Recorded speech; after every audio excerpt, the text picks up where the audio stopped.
Hello, everybody. Come to discuss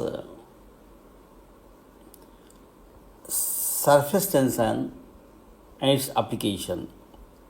पृष्ठ तनाव और उसका एप्लीकेशंस क्या क्या देखें हम लोग.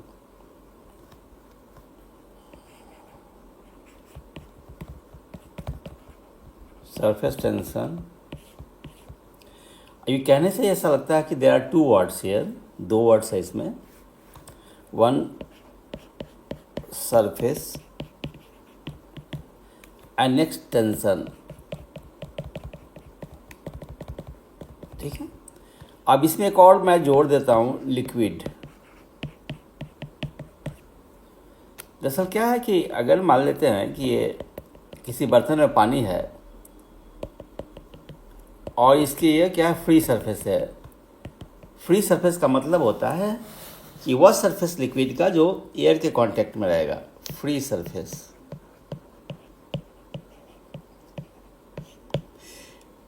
तो इसमें खास बात ये होती है फ्री सरफेस का कि जो भी सरफेस में जो मॉलिक्यूल्स रहते हैं, पार्टिकल्स रहते हैं, वो अंदर के मॉलिक्यूल्स द्वारा अट्रैक्ट किए जाते हैं, जिसको हम क्या बोलते हैं, फोर्स ऑफ कोहेशन. ठीक है. और चूँकि अट्रैक्शन रहेगा अंदर में, तो अगर कोई भी डिस्टर्बेंस यदि हम करेंगे फ्री सरफेस में तो क्या होगा, और डिस्टर्बेंस का विरोध करेगा. And that's Y the free surface of a liquid is in a state of tension. This tension is called surface tension.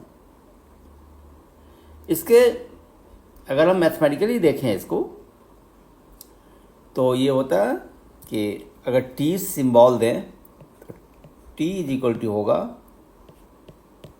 F/L. यानी द्रव का जो मुक्त सतह होगा, फ्री सरफेस जो लिक्विड का होगा, उस फ्री सरफेस कि इकाई लंबाई पे जो बल लगेगा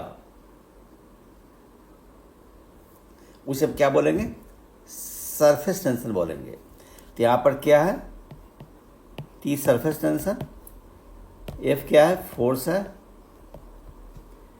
एल क्या है, लेंथ है, लंबाई है. ठीक है. और यही कारण है कि the free surface of a liquid tries to minimize its surface area. कोई भी जो द्रव है उसका फ्री सरफेस, वो अपने सरफेस एरिया को मिनिमाइज करना चाहता है, और जिसकी वजह से वो टेंशन में रहता है. This tension is called surface tension. यदि हम नेक्स्ट रूप में देखें इसे, तो इसके अलग भी कॉन्सेप्ट है कि T is equal to W/A. जहाँ पर T आप जानते हैं ये सरफेस टेंशन है, और W stand for the work, क्या है ये, कार्य है. A stand for the area. मतलब कहने का अर्थ हुआ कि अगर आप फ्री सरफेस लिक्विड के सरफेस एरिया को बढ़ाना चाहते हैं इकाई से, चूँकि क्या होगा, अगर A को हम मान लें, एरिया है ये, तो 1 स्क्वायर मीटर मान लें A को, क्या हो जाएगा, T will come out to be W. यानी कहने का अर्थ हुआ कि मैकेनिकल वर्क डन जो हुआ is equal to the surface tension. लेकिन ये जो वर्क डन क्या होगा, वह लिक्विड के सरफेस एरिया को 1 वर्ग मीटर से बढ़ाने में होगा. याद रखिएगा, surface tension is also defined as the work done needed to increase the surface area of the liquid by unity. और पहला तो मैंने बताया कि surface tension is defined as the force divided by length. यानी कहने का अर्थ हुआ कि लिक्विड सतह के इकाई लंबाई पे जो लगने वाला बल होगा, उस बल को हम कहेंगे सरफेस टेंशन. स्वाभाविक आप देखिएगा कि अगर लिक्विड का सरफेस है, उस पर एक रेखा खींचेंगे आप, तो ये ऊपर जाना चाहेगा, ऊपर जाना चाहेगा, लेकिन वो आपके इस प्रयास का विरोध करेगा. ठीक है. यह विरोध लिक्विड के जिस गुण के कारण आता है उसे हम सरफेस टेंशन कहते हैं. ओके. यदि हम यूनिट की बात करें तो क्या हो जाएगा, यहाँ पर टी का यूनिट इकाई टी का क्या हो जाएगा, देखिए, फोर्स बाई लेंथ, मतलब न्यूटन बाई लेंथ, एक यूनिट ही हो गया. और यदि हम दूसरे फार्मूला को देखेंगे यहाँ पर, तो क्या हो जाएगा, W का यूनिट क्या होगा, जूल होगा, A का यूनिट क्या होगा, मीटर स्क्वायर होगा. याद रखिएगा, दोनों ही सरफेस टेंशन का यूनिट है. ये पूछता है एग्जाम में. आपको पूछ देगा कि किसी भी लिक्विड के सरफेस टेंशन का क्या यूनिट है, 4 ऑप्शन दे देगा, उसमें एक आपको चुनने के लिए बोलेगा। ठीक है, तो याद रखिएगा, you are not required to be confuse कभी नहीं होइएगा कि the unit of SI unit of surface tension of a liquid is newton per metre और joule per square metre. Remember. चलिए,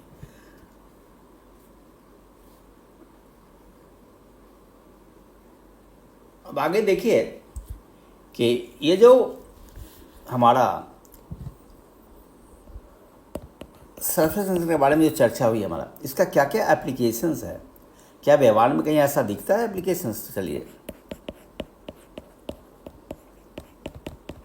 एप्लीकेशंस से आप देखिएगा कि रेन ड्रॉप्स कैसा होता है, वर्षा की बूंदी स्फेरिकल इन शेप, वर्षा की बूंदे गोलाकार होती है। क्यों? तो याद रखिएगा कि spherical shape is the only shape for which surface area is the minimum. ठीक है, तो चूंकि कोई भी लिक्विड अपने सरफेस एरिया को कम करना चाहता है और चूंकि स्फेरिकल शेप का जो सरफेस एरिया मिनिमम होता है, and that's why rain drops are of spherical shape. याद रखिएगा। फिर आप देखिएगा कि जो बुलबुला बनता है, जो पानी का जो टेप होता है, नल होता है, उससे बुलबुला बनता है, वो भी आपका स्फेरिकल शेप ही होता है। तो याद रखिएगा, this is due to surface tension. Okay, चलिए, आप देखते होंगे जो मच्छर का जो लार्वा होता है, मस्किटो जो लार्वा होता है, वो जल सतह पर तैरता रहता है। आप देखिएगा नाला वाला में पानी रहेगा, जो भी वाटर बॉडी जो होगा, तो वो क्या होगा, देखिएगा कि जो लार्वा जो मच्छर का उस पर तैरता रहता है। अब क्यों तैरता है? और उसमें किरासन तेल आप मिला दीजिएगा तो क्या होगा, वो लार्वा डूब जाता है और मर जाता है वो। अब क्या हुआ, किरोसिन तेल मिला दिए तो क्या हो गया, किरासन तेल डालने पर लार्वा मर जाता है। क्यों ऐसा होता है? याद रखिए, वो सवाल पूछ सकता है कि किरासन तेल को डालने से जो मच्छर का लार्वा होता है क्यों मर जाता है? याद रखिएगा कि किरासन तेल डालने से जो पानी का सरफेस टेंशन होता है वो कम हो जाता है। ठीक है, तो अभी मैंने बताया कि सरफेस टेंशन इक्वल टू जो हो गया हमारा W/A मैंने बताया था। ठीक है, एरिया वर्क बाय एरिया मैंने बताया था। अब क्या होगा कि ST का मान घट जाता है, सरफेस टेंशन का मान घट जाता है। ये तभी संभव है जब क्या होगा, एरिया का मान बढ़ेगा। तो याद रखिएगा, use of kerosene oil decreases the surface tension of water, वो घटा देता है, जिससे वो लार्वा मर जाता है।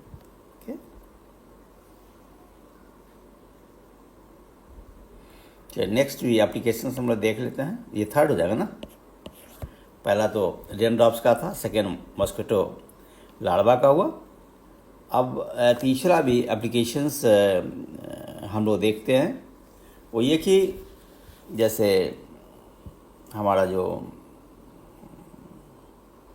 केरोसिन पहले तो अब नहीं है वो लैंप, लेकिन किरासन का जो लैंप होता था किरासन तेल का, उसमें बत्ती से पानी ऊपर चढ़ता था। या अभी भी आप देखिएगा कि पौधे का रूट्स है, ब्रांचेज है, शाखाएं हैं, लिप्स है, सबों में क्या है, नेचर से, ज़मीन से क्या वाटर डिफरेंट पार्ट में पहुंचता है। ठीक है, in different parts of the plant water reaches जट से। क्यों होता है? इसको बोलते हैं हम कैपिलरी एक्शन। क्या बोलते हैं इसको, कैपिलरी एक्शन। और कैपिलरी एक्शन जो होता है वो सरफेस टेंशन के कारण होता है, राइट। उसी तरीके से हम देख सकते हैं कि नेक्स्ट जो एक निडिल है, अगर मान लिया जाए जल की सतह पर सुई को डाल दीजिएगा जेंटली, तो वो क्या है, जल की सतह पर सुई तैरता है। A needle gently placed over the surface of water floats, तैरता है। हालांकि density of needle is more, उसका घनत्व का मान जो होता है, निडिल घनत्व का मान ज़्यादा होता है, फिर भी वो तैरता रहता है। It's because of surface tension, ठीक है। उसी तरीके से यदि आप सॉप्स है, डिटर्जेंट है, कपड़ा साफ करने में हम लोग क्या करते हैं, as a cleaning agents detergent का इस्तेमाल करते हैं, साबुन का इस्तेमाल करते हैं, साबुन। तो आप देखेंगे कि जैसे ही आप साबुन मिलाएंगे पानी में और कपड़ा भी रहेगा तो बुलबुला बनेगा, बबल्स बनेगा, और बबल्स बड़ा बनता है, ठीक है। ऐसा क्यों होता है, तो फिर मैं रिपीट करूंगा आपको कि surface tension is equal to W/A, ठीक है। तो एरिया ज़्यादा हो जाएगा, यानी कहने का अर्थ हुआ कि पानी में यदि हम मिला देते हैं साबुन को, डिटर्जेंट का, तो सरफेस में decreases, surface tension of water decreases when we add soaps और डिटर्जेंट, घट जाता है। और सरफेस का मान घटने का मतलब एरिया का मान बढ़ गया। मतलब क्या हुआ कि गंदगी के इनर पार्ट तक भी पहुंच करके, कपड़े में जहाँ भी गंदगी अंदर में पहुंच करके उसको वो साफ करने में सहायता करता है। तो याद रखिएगा, The working principles of soaps and detergents in cleaning the clothes, गंदे कपड़े को साफ करने में जो साबुन और डिटर्जेंट का इस्तेमाल जो होता है वो इसी सिद्धांत पर होता है कि साबुन और डिटर्जेंट पानी के सरफेस टेंशन के मान को कम कर देता है, एरिया का मान बढ़ जाता है और अधिक एरिया में वो कवर करता है, और इससे कपड़ा साफ करना आसान होता है। और भी बहुत सारे एग्जाम्पल्स हम देख सकते हैं सरफेस टेंशन के, जैसे ये हमारा खाना खाते हैं हम लोग, तो नेचुरली क्या है, हॉट सूप जो होता है, जो गर्म सूप आप पीते हैं, तो गर्म सूप पीते हैं तो क्या लगता है आपको, गर्म सूप पीने से आपका स्वादिष्ट लगता है, टेस्टी लगता है। टेस्टी क्यों लगता है, तो फिर देख लीजिए वही बात है यहाँ पर कि surface tension equal to work by charge by area होता है, क्षेत्रफल होता है।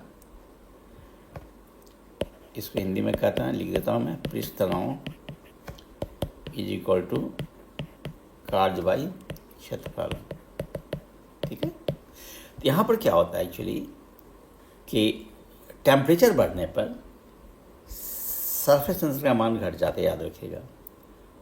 Surface tension decreases with the rise of temperature, याद रखिएगा। ताप बढ़ने पर सरफेस का मान घटता है, और जब घट जाएगा फिर एरिया का मान बढ़ जाएगा। कहने का अर्थ हुआ कि वो आपके मुंह और जीभ के, टंग के लार्जर पार्ट को कवर करता है, वो टेस्टी होता है। तो ये सवाल यदि आता है आपको कि गर्म सूप स्वादिष्ट होता है, तो उसके जवाब यही दीजिएगा कि टेम्परेचर बढ़ने पर लिक्विड का सरफेस टेंशन घट जाता है, और ऐसी स्थिति में क्या होता है कि ST का मान घटेगा तो एरिया का मान बढ़ेगा, मीन्स मुंह के और टंग के अधिकांश पार्ट को वह कवर करता है, जिससे कि वो क्या है, खाना टेस्टी लगता है।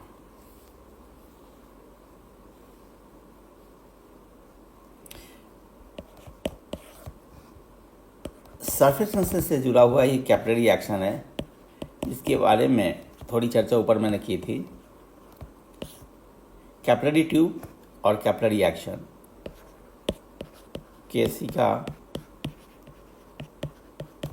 केसिका क्रिया का मतलब ये हुआ कि जैसे अगर हमारे पास ट्यूब है, ये इस ट्यूब को हम लिक्विड है बर्तन में ये, ठीक है, तो देखिएगा कि ये जो अगर पानी रहेगा तो बाहर का शेप ऐसा होगा और इस ट्यूब में पानी चढ़ जाएगा, ये ऐसा रहेगा, ठीक है। ये ऊपर में पॉइंट लीजिएगा तो इसको हम कहते हैं कॉनकेव मेनिस्कस। ये जो शेप बना, this is called concave meniscus, MENISCUS। और यदि हम यहाँ पे क्या करें, ट्यूब तो है लेकिन यहाँ तो रखा है हमने वाटर H2O, यहाँ आपने लीजिए मरकरी को ले लीजिए। तो मरकरी में क्या होगा डियर कि अगर सपोज करो कि मरकरी यहाँ तक है तो मरकरी में क्या होगा, नीचे हो जाएगा, ट्यूब के अंदर जो होगा मरकरी नीचे हो जाएगा, यानी मरकरी का डिप्रेशन हो जाएगा। यहाँ पर फॉल हो गया, यहाँ पर राइज हो गया, यानी water rises inside the capillary tube. Capillary tube में पानी चढ़ता है और मरकरी क्या होता है, falls, depresses, falls. This rise and fall, rise and fall of liquid inside the capillary tube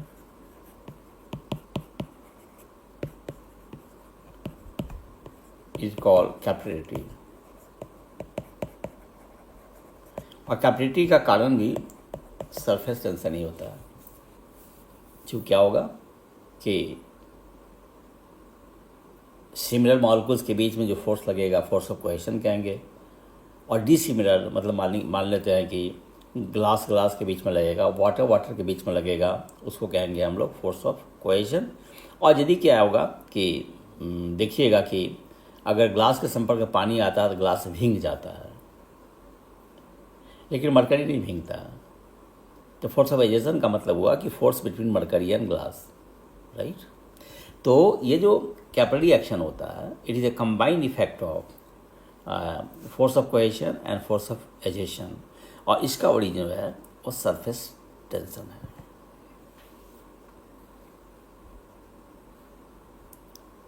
फिर पहले जब हमारा इंक पेन का इस्तेमाल होता था, इंक पेन का इस्तेमाल जब होता था तो क्या होता था वैसे स्थिति में कि ब्लॉटिंग पेपर मिलता था। बहुत पहले की बात है, I am talking of 25-30 years back.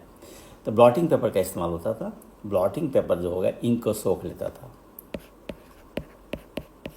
Blotting paper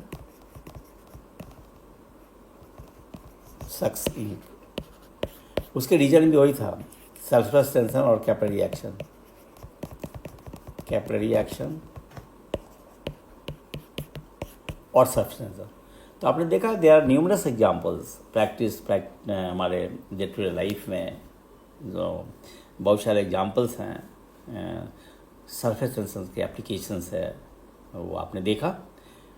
अब हम लोग देखते हैं कि कंपैरेटिव स्टडी करते हैं कि अगर हमारे पास सपोज कीजिए कि डिफरेंट तरीके के फोर्स हो जाए, से सेंट्रीफ्यूगल फोर्स हो जाए, सेंटीपीटल फोर्स हो जाए, फिर आपका टॉर्क हो जाए, ठीक है, या और फिर सरफेस टेंशन हो जाए। देयर आर 4 फोर्सेस से हम चर्चा करते हैं। मान लेते हैं कि एक फोर्स आपका हो गया सेंटीपीटल, दूसरा सेंट्रीफ्यूगल, और तीसरा हमारा टॉर्क, इसकी चर्चा हमने नहीं की अभी, और नेक्स्ट हो गया सरफेस टेंशन। ये चारों फोर्स ही है। अब सेंटीपीटल फोर्स क्या है, ये रियल फोर्स है, और ये सर्कुलर मोशन में जब कोई भी पार्टिकल रहता है उस समय काम करता है ये, और ये सेंटर की तरह काम करता है, सेंटर की ओर, center of the circular track. And centripetal force acts along the center, along the radius of this circular track and towards the center. So कह सकते हैं कि centripetal force जो है it has the love for the center, it's a real force, right। और ये आपका जैसे आपके रोटेटिंग स्टोन होता है, मानी एक पत्थर के टुकड़े को आप धागे से बांध कर अगर आप घूर्णन कराएंगे तो क्या होगा कि एक फोर्स लगता है सर्कुलर ट्रैक के केंद्र की रेडियस के अधीन और केंद्र की ओर, उस फोर्स को कहते हैं सेंट्रीफ्यूगल फोर्स। जैसे कहीं आप कार टर्न भी लेते हैं, वहाँ भी सेंट्रीफ्यूगल फोर्स की बात आती है, और इसका वैल्यू होता है F = mv²/r, जिसका डिटेल्स हम देखेंगे नेक्स्ट लेक्चर में। F सेंट्रीफ्यूगल फोर्स हो गया, m mass of the stone हो गया, द बॉडी हो गया, v इंस्टेंटेनियस वेलोसिटी हो गया, and r radius of the circular track हो गया, राइट। अब क्या है, नेक्स्ट आते हैं सेंट्रीफ्यूगल की। सेंट्रीफ्यूगल फोर्स एक्चुअली क्या है, ये भी सर्कुलर मोशन में कोई पार्टिकल रहता तभी लगता है, लेकिन ये सूडो फोर्स है, ये काल्पनिक बल है, काल्पनिक बल है, ये सूडो फोर्स है ये। और ये तभी काम करता है जब रेफरेंस फ्रेम नॉन इनर्शियल रहता है, non inertial reference frame, right. अब क्या है कि चूंकि ये अगर सर्कुलर ट्रैक हमारे पास है, मान लिया जाए यहाँ पे, तो अगर ये सपोज करो centre of the circular track है और ये आपका पाथ है ये, तो यहाँ पे क्या है, एक रेखा, ये टेंजेंट की उधर एक बल लगेगा, और ये centre of the circular path है, ये इधर तरफ एक बल लगेगा, और ये पार्टिकल का वेग इधर होगा, राइट। ये v है, और मान लेते हैं कि पार्टिकल की मात्रा m है, तो यही हमारा, और इसकी त्रिज्या जो है r है, तो ये mv²/r is the centrifugal force जो केंद्र तरफ लगेगा। और इसके बाहर एक बल की कल्पना होती है जो नॉन इनर्शियल रेफरेंस फ्रेम होता है। नॉन इनर्शियल फ्रेम का मतलब रोटेटिंग रेफरेंस ऑफ फ्रेम, जिसमें न्यूटन के गति का नियम लागू नहीं होता है, उसको हम सेंट्रीफ्यूगल फोर्स कहेंगे। जैसे अगर आप धागा बांध कर स्टोन को अगर रोटेट कराते हैं, तो यदि धागा टूट जाता है, उस सिस्टम में क्या होगा, स्टोन बाहर तरफ जाता है, तो स्टोन किधर जाएगा, जिधर बल लगेगा। तो उसी जिस बल के चलते स्टोन बाहर तरफ जाता है धागे के टूटने पर, that we call it as the pseudo force और the centrifugal force. Okay, it's the unreal force, unreal है, ये रियल नहीं है। और टॉर्क जो क्या है, ये रोटेशनल मोशन में ये काम करता है, और ये रियल फोर्स होता है टॉर्क। और इसका टॉर्क के लिए जो फॉर्मूला होता है वो हमारा टी वेक्टर है, ये इसको हम लिखते हैं r×f। इसको हम नेक्स्ट लेक्चर में भी देखेंगे। टी टॉर्क हुआ, और ये हमारा r distance of the point of action of the force from the fix point, F upon the force हुआ। ये वेक्टर क्वांटिटी होता है ये। वैसे तो जितने भी हुए आपके जो है, चूँकि फोर्स है तो सभी वेक्टर्स ही होंगे। अब सरफेस टेंशन की बात आती है यहाँ पे, तो ये रियल फोर्स है ये, ठीक है। और इसका वैल्यू तो मैंने बताया, T = होता है F/L फोर्स बाई लेंथ, और T = W/A,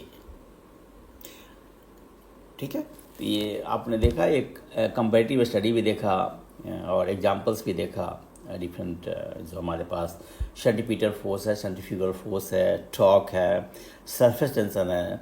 टॉर्क के बारे में तो ये I will give you another lecture, so हम नेक्स्ट लेक्चर में टॉर्क की चर्चा करेंगे, इसके सिग्निफिकेंस की चर्चा करेंगे। और that's off for the day. Thank you.